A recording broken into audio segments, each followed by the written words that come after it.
नमस्कार प्यारे छात्रों, स्वागत है आपका अपने इस YouTube चैनल पे। आज हम बात करेंगे कक्षा 10 जीव विज्ञान, जो कि आपका ये क्या है, जैव प्रक्रम। ये आपका शॉर्ट नोट है जिससे आप अपने बोर्ड की तैयारी अच्छी तरीके से कर सकते हैं। ठीक है, ये वीडियो का पार्ट नंबर पहला है। ठीक है, देखिए पहले जानेंगे जैव प्रक्रम क्या होता है। देखिए तो वे सभी प्रक्रियाएं जो जीव को जीवित बनाए रखने में सहायता प्रदान करती है, जैविक या जीवन प्रक्रियाएं कहलाती हैं। ठीक है, वे सभी प्रक्रियाएं जो जीव को जीवित बनाए रखने में सहायता प्रदान करती हैं, जैविक या जैव प्रक्रम कहलाती हैं। बात क्लियर। जैसे जीवित रहने के लिए क्या जरूरी है, तो आप कहेंगे ये पोषण जरूरी है जीवित रहने के लिए। श्वसन, श्वास लेंगे तभी ना जीवित रहेंगे। उत्सर्जन मतलब कि उत्सर्जी अंग आपको पता है। ठीक है, जैसे उत्सर्जन, जैसे कि हम खाते पीते हैं, जैसे कि हम पानी पी लेते हैं, तो क्या होता है कि पानी पिएंगे तो एक समय बाद तो वो क्या होता है कि मूत्र मार्ग से बाहर उत्सर्जित हो जाता है। ठीक है, बाहर निकाल देते हैं। ठीक है, गुदा द्वारा भाई बाहर निकल जाता है। ठीक है, तो इस प्रकार से उत्सर्जन होता है।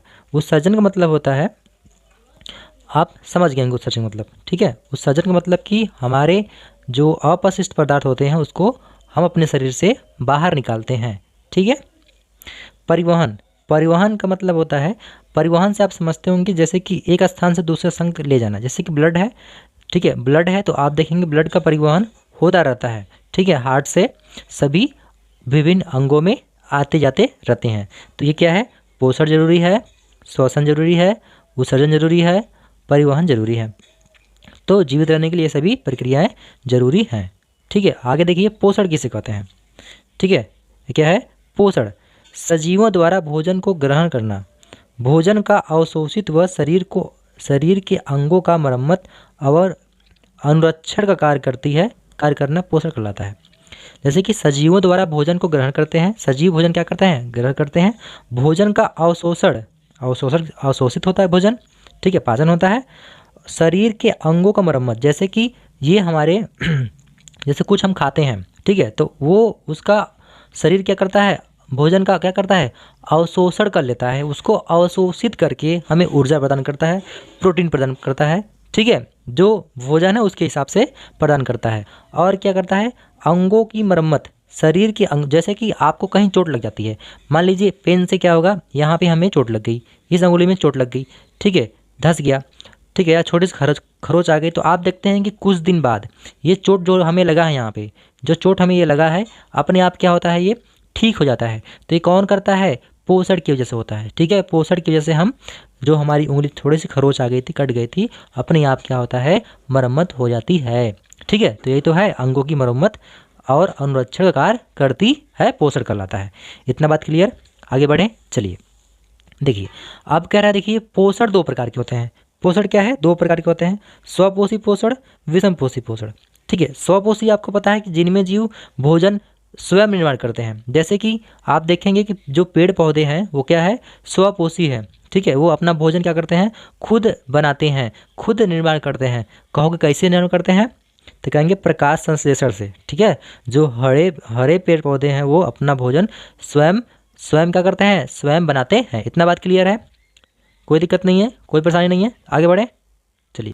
और हाँ देखो, इसका अगर पीडीएफ चाहिए, ठीक है, तो मैं ये पीडीएफ जो है डिस्क्रिप्शन में दे दूंगा। ठीक है, चलिए अब देखिए प्रकाश संश्लेषण क्या होता है। आपको पता होगा कि प्रकाश संश्लेषण वह प्रक्रिया जो हरे पेड़ पौधे होते हैं, ठीक है, ये सूर्य के प्रकाश की उपस्थिति में क्या करते हैं, कार्बनिक पदार्थ, ठीक है, जैसे कि कार्बनिक पदार्थ मतलब कार्बन डाइऑक्साइड का प्रयोग करके कार्बोहाइड्रेट का निर्माण करते हैं, प्रकाश संश्लेषण कहलाती है। जैसे कि प्रकाश संश्लेषण से आप ये समझ सकते हो कि हरे पेड़ पौधे क्या करेंगे, अपने जो उनका हरा भाग होता है मतलब पत्तियों, ठीक है, पत्ती में क्या होती है, क्लोरोफिल, क्लोरोफिल के कारण क्या होता है, ये पत्तियां हरी होती हैं।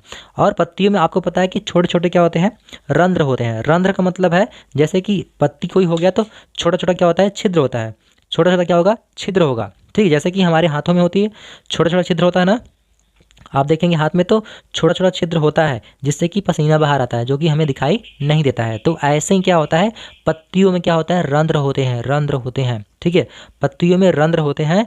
और देखिए हरा कैसे क्यों होता है पत्ती, तो क्लोरोफिल का ये हरा होता है।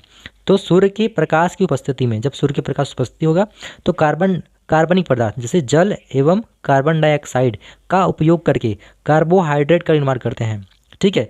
तो इसे हम प्रकाश संश्लेषण कहते हैं। इस प्रक्रिया में क्या होता है, इस प्रक्रिया में ऑक्सीजन मुक्त होती है, मतलब हमें ऑक्सीजन क्या होती है, मिलती है, ठीक है, समझ रहे हो। जब प्रकाश संश्लेषण होता है तो हमें क्या मिलता है, ऑक्सीजन मिलती है। इतना बात क्लियर है, कोई दिक्कत नहीं है, कोई परेशानी नहीं है। चलिए अब हम देखेंगे प्रकाश संश्लेषण के लिए आवश्यक सामग्री।